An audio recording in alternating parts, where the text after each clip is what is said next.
What's going on YouTube? It's AKingsCreation again, bringing you guys another guide. Now today we're going to talk about the Codex. We have to complete the Codex. Now I'm going to go ahead and explain why, okay? Now at 3600 combat power, or whenever you reach that high, you're going to start hitting a wall when it comes to your gear and your skills. All right, you're going to need a lot of precious parchment, okay? And sometimes not just farming the dungeons will work. You're going to have to do a little bit more than just combat. And that is where your codex comes in. All right, so we're going to go ahead and explain all the ins and out of the codex and why you should complete each one of them, but also why you should select certain ones as well. There will be a section of the video for completionists and then a section of the video for those who just want to get as high as possible with their combat power. Let's get into the video. All right, guys. So today we're going to focus on the exploration tab of the Codex. All right. So we're going to go ahead and begin with the completionist first. The number one thing about a completionist is they complete everything. So what you're going to need to do is complete all of the quests on this.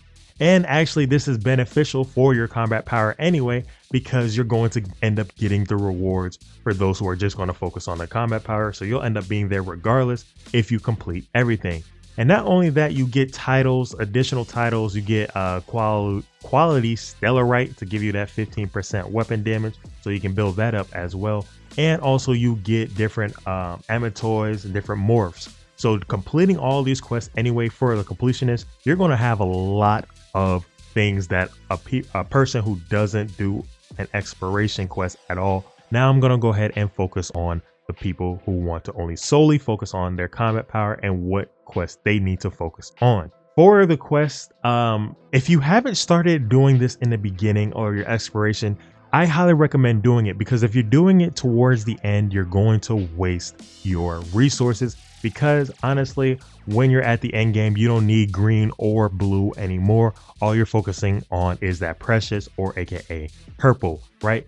So if you're starting out the game for the first time, I highly recommend getting all the green ones done, because as a final reward, you're getting green upgrades. But at the end game, you clearly don't need them. You can dissolve them and go from green to blue to purple, but you're wasting resources along that way. All right. So now let's go ahead and focus on what we need to do for just strictly combat. Okay. What we have here is rare active skill growth books. We're going to need that to upgrade our skills, especially when you're hitting 3600, you're going to be straight purples. So in order to get the resources you need for the precious skills or the precious parchments to upgrade your skills, then you're going to need to farm either dungeons. You're going to actually, no, on top of that, you're going to farm dungeons, but on top of that, you're going to complete your codex.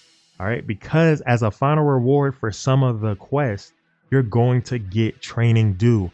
Training due is used to master your weapons. All right, so when you're going to hit probably around 13 or 14 mastery, you're going to start getting real slow with your leveling up.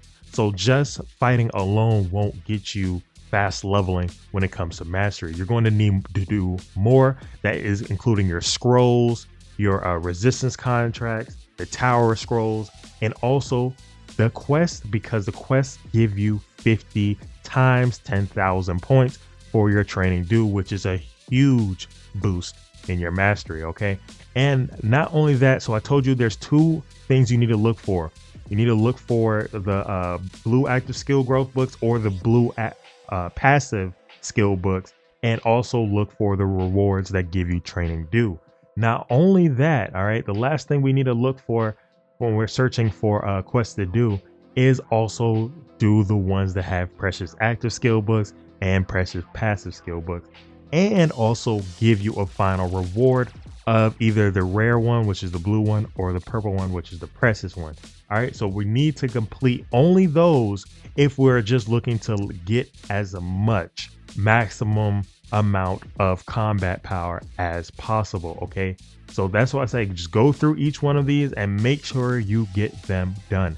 Now, if you have any questions, like I said, there are some with the T2 dungeons too that give you trait extraction stones, which is huge as well. And if you're only PvE and you need those precious active skills, the stronger ones, then you need to go ahead and focus on getting those quests done that give you this as well, and the scroll the parchment forum rewards. Okay, so this is from a T2 dungeon, Island of Terror, which I will be putting out a guide on that later down the road. I hope this helped you guys out, especially those that are new to the game.